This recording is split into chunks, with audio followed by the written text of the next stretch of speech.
Hello everyone, welcome to the daily newspaper analysis, and today's video is for the date of 2nd of April 2025. So these are the topics for discussion. The first article talks about the gold monetization scheme and its discontinuation. Second article discusses about the causes of Myanmar earthquake, which is mostly because of the soil liquefaction. The third article talks about the Sarhul festival, which happens in the Jharkhand, and the fourth article talks about the child mortality and stillbirth rate. So without any further delay, let's get into the articles discussion one by one along with the prelims practice question. Moving to the first news. Why it is in the news, the government ends the gold monetization scheme under the RBI. So here the content is Ministry of Finance has decided to discontinue the gold monetization scheme which comes under the RBI. So this topic comes under the syllabus for prelims in Indian polity and governance and current affairs, and for mains it comes under the topic of Indian economy and government policies. So in light of this article, let us see about the basics of the gold monetization scheme, that is the GMS, under the prelims perspective. So GMS was first launched in 2015. And its objective is to mobilize the ideal gold which is held by the households, trusts and institutions. So it helps to facilitate more productive use of such possessions of gold, and thus through that possessions and the productive use it can reduce the reliance on the gold imports. So this is the main aim of the scheme. Now looking into the key features of the GMS, it is a revamped version of the gold deposit scheme. So earlier it was called as gold deposit scheme by the RBI, and now it is called as GMS, which was initially launched in 2015 and now it is discontinued. So the deposit categories are as follows. Under the GMS there are three types of deposits. First is the short term bank deposit, which is for the year 1 to 3 years, and the lock in period, that is locking in the investment, so there isn't any revamping or there isn't any selling or buying of that investment. So it helps the investors to keep their assets intact during the volatility period in the market, and it also helps them to keep their investments steady for a while so that they don't get into impulsive market transactions. So the lock-in period here, it is determined by the banks for the short-term bank deposit. The interest rate is determined by the banks. The next topic, the next category is medium-term government deposit, which is for 5 to 7 years, and the lock-in period is for 3 years, and the interest rate is 2.25 per annum. The last category is long-term government deposit, which is for the duration of 12 to 15 years, and the lock-in period is for 5 years, and here the interest rate is 2.50% per annum. So when it comes to the minimum deposit, here 10 grams of raw gold are the minimum deposit, and the maximum deposit has no limit. So here the interest rate are decided by the government in consultation of the RBI, and it is borne by the central government. So here wherever it is determined by banks, this would be the criteria. Now looking into eligibility for the GMS, here it includes residents of Indians who can be individuals, who can be from Hindu united family, that is the joint family, and proprietorships and partnerships. So the next eligibility would be for trust, which includes mutual funds and exchange traded funds. So here the exchange traded funds is registered with the SBI. So the ETFs are known as basket of investments that are made for the assets. So so at one point you are able to buy all the securities. So here assets such as stocks or bonds are being kept in a whole basket, which is known as an investment, and through that investment made you can buy any securities at one point. So this is known as the ETFs. Next is companies and charitable institutions, and next is government entities, which can be both state as well as central. So these are the eligibilities when it comes to the GMS. Now what is the reason for discontinuation? First is the evolving market conditions and underperformance. So here looking into the market conditions, we are able to have a stabilized preference of gold and storage of gold for us, and there is no need for the having different protection value for those goals. Next is discontinuation of the MTGD and LTGD including the renewals. Next is existing deposits will continue till its maturity. So there is no time period or there is no space for upcoming inclusion of the GMS scheme here. Next is the short term deposits to continue under individual bank by discretion. So there is no need for long term or MT medium term deposits. Next, so these are the reasons for the discontinuation of the GMS. And GMS is the second gold scheme to face closure after the sovereign gold scheme. So these are the details of the GMS scheme. Let us look into a practice question. When was gold monetization scheme launched? So the answer is right here. It is option B, 2015. So next news is a very unfortunate news. It talks about the causes of the Myanmar earthquake which happened recently. So here the content is National Center for Seismology, that is the NCES, reported severe damage due to the soil liquefaction in Myanmar's earthquake. So this comes under the syllabus of prelims in geography and current affairs, and also for mains it comes under geophysical phenomena and disaster management.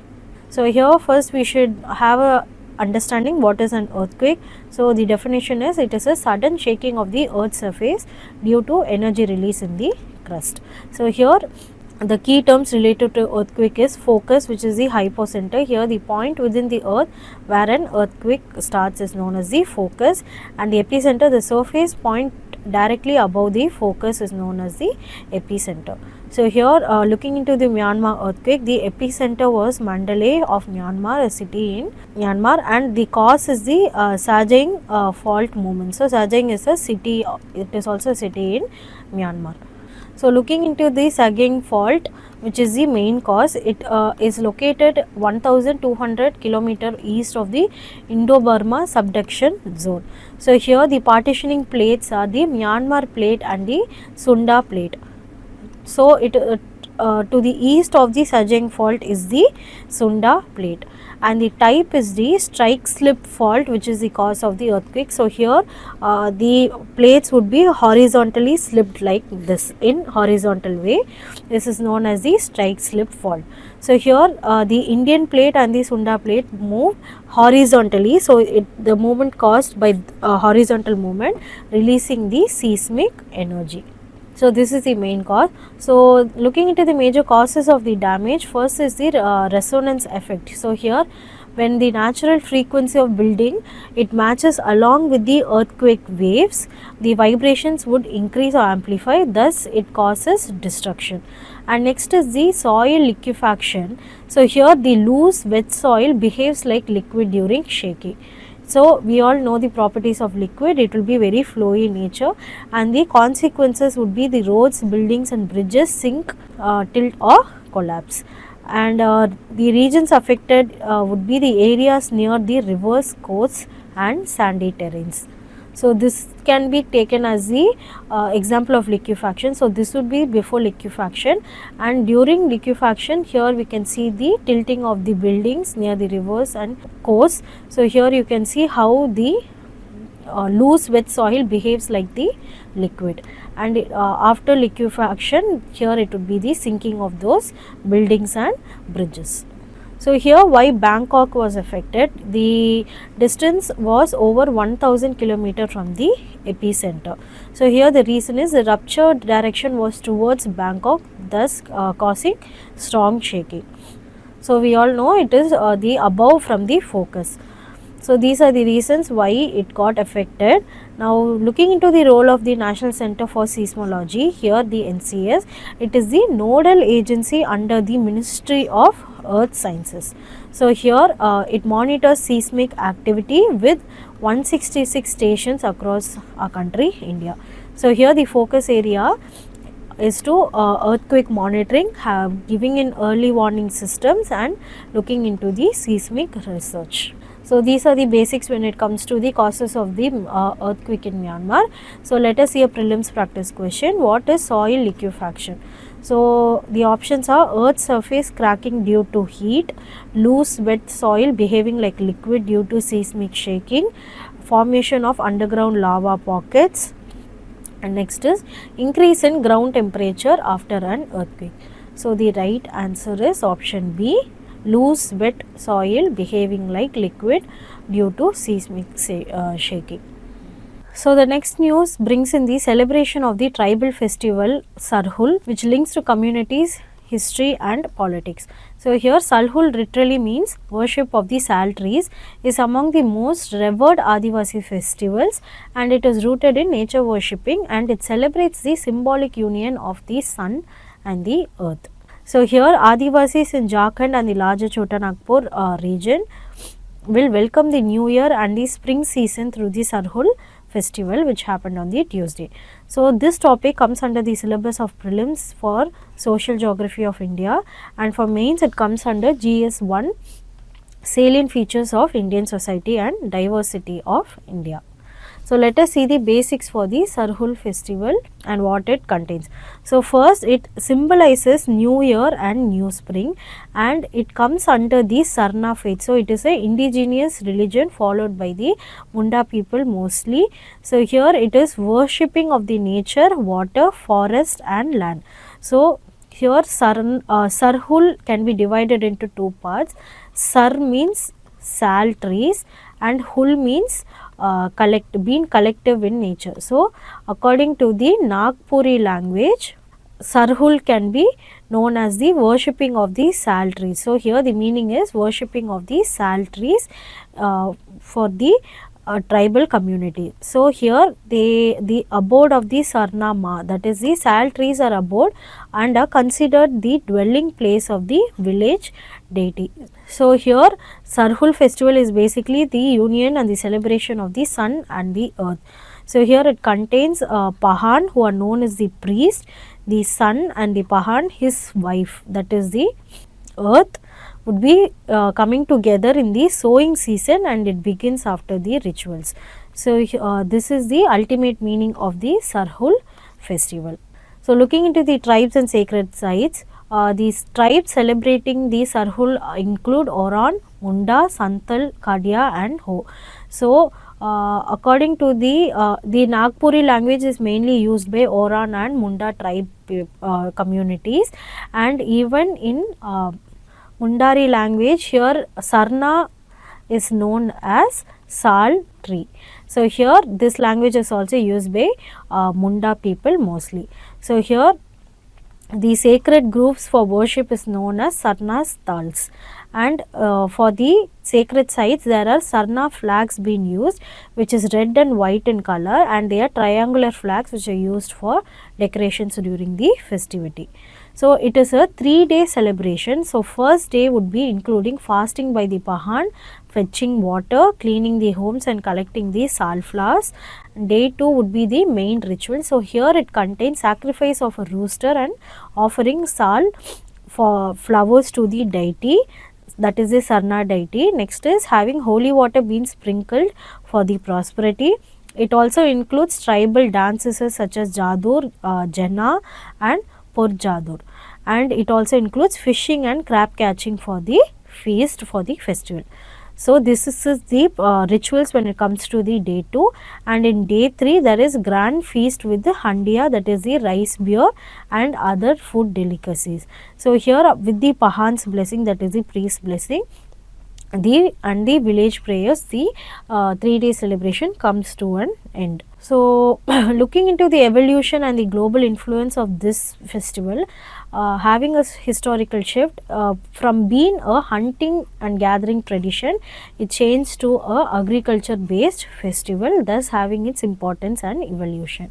So how did it spread to other countries? Here Munda tribe people or the Oran tribe people were sent to countries as indentured labor, and they migrated to different countries, and along the festival migrated across the country. So it includes mostly in the 19th and the 20th century. So it is celebrated in Assam, Andaman and Nicobar, Nepal and Bangladesh and Bhutan countries. Now looking into political and the religious significance, here major procession sites since 1960s would be including the Siram Toli Sarna Sthal, which is in Ranchi of Jharkhand. Here the festival also inserts the assertion of Adivasi's identity.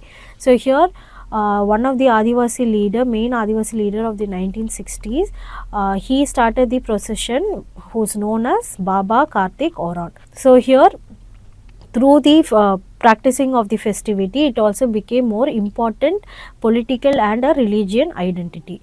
Now there is a demand for separate Sarna religion code in the census by the followers of the Sarna religion. So here currently only 6 religions, that is Hindu, Muslim, Christian, Sikh, Buddhist and Jain have separate census codes, and there has been demand by the people of Sarna religion to have a separate code in the census.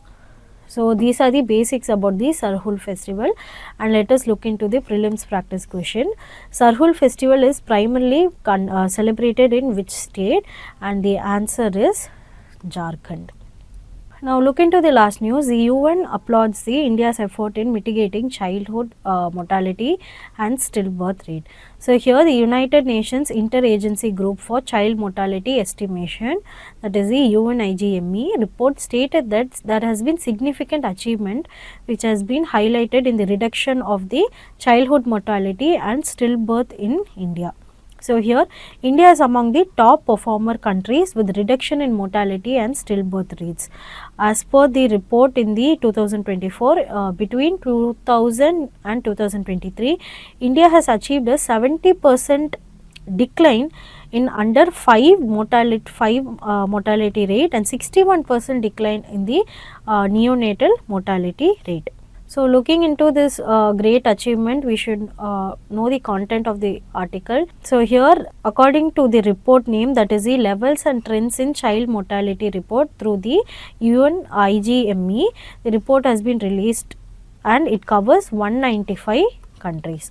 So this article comes under the syllabus prelims, economic and social development, and for mains in GS paper 2 and 3, it comes under issues relating to development and management of social sectors and services relating to health, education, human resources, issues relating to poverty, hunger, and in GS 3 paper it comes under inclusive growth and issues arising from it. So you can see how the article is very important from the mains perspective as well as from the prelims perspective. So let us look about the article from the prelims perspective. So looking into the childhood mortality and stillbirth rate, childhood mortality is also known as under 5 mortality rate. So here the definition is number of children dying before age 5 per 1000 live births, and the definition of stillbirth is baby dies after 28 weeks of pregnancy but before or during the birth. So these are the definition. Now looking into the key findings of this report, UNIGME report by the year 2023 to 24, including the global observations, there has been progress in reducing child mortality, but the pace of improvement is a bit slowing. Next is there is unequal access to healthcare, nutrition and protection, but still there is it leads to preventable child deaths. Now looking into India's performance in this global observations, it ranks 7th globally in highest reduction of stillbirths, which is 60 to 70%. So we have seen how there are 195 countries and India ranks among them as the 7th globally in the highest reduction of the stillbirth. In under 5 mortality rate, there has been reduction by 70%, which is through the year 2000 and 2023, and the neonatal mortality rate has been reduced to 61% in the year 2000 to 2023. Now looking into the stillbirth reduction in India, 60.4%, that is 2023 versus the global average of 37%. So there is a stellar increase and improvement by our country India. So these are the reports which had key findings, and now let us look about the UNIGME. So United Nations Interagency Group for Childhood Mortality Estimation. It was formed in 2004. So the purpose is to share and improve the child mortality data estimation, track progress on child survival goals, and to strengthen the country level capacity and their building for better reporting on the data estimation and child development. So the lead agencies which includes are UNICEF, World Health Organization, World Bank and UN Population Division, Development of Economic and Social affairs. So looking into the annual updates of the report, here there is web portal being developed with country, regional as well as for the global estimations. So we should all know the report will be annually updated. So let us look into a prelims practice question. The stillbirth refers to death of a baby after how many weeks of pregnancy, and I want students to answer for this question in the comment section. Thank you so much for watching this video. Give a like, comment and share, and to further not to miss any other content, subscribe to our channel. Thank you and have a great day.